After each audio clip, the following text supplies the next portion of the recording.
Insulti razzisti e minacce verso un giovane calciatore, il tutto durante un incontro del campionato Under 15 regionale tra Treviso e Miranese.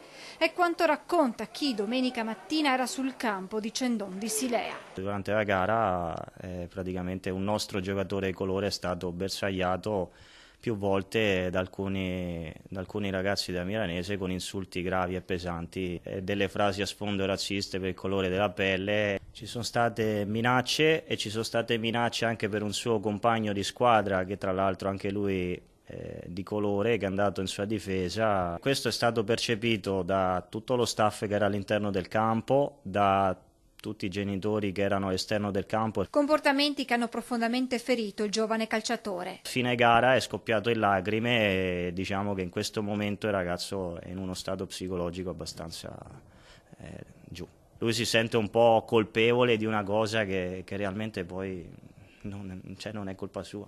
I compagni di squadra e tutta la società si sono da subito stretti intorno al ragazzo per aiutarlo a superare quanto accaduto, sperando che questo non lo spinga ad abbandonare la sua passione. Non so se oggi verrà al campo per l'allenamento. È chiaro che è un ragazzo, un bambino di 14 anni che si è trovato per la prima volta in degli episodi sgradevoli come questi. La società del calcio Treviso ha informato la FIGC di quanto accaduto. Non è una richiesta di squalifiche o d'altro.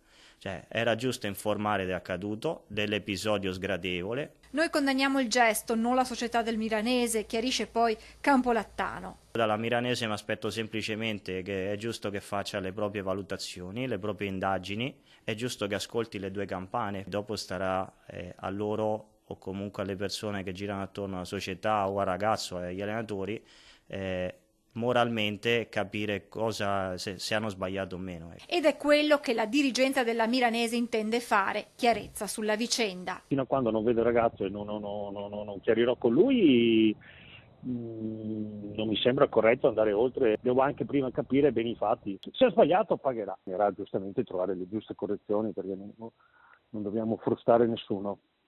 Intanto il Calcio Treviso ha deciso di dare un segnale domenica in campo. Manderemo in campo le nostre squadre giovanili, almeno l'Under 15 e l'Under 17, con una maglia contro il razzismo.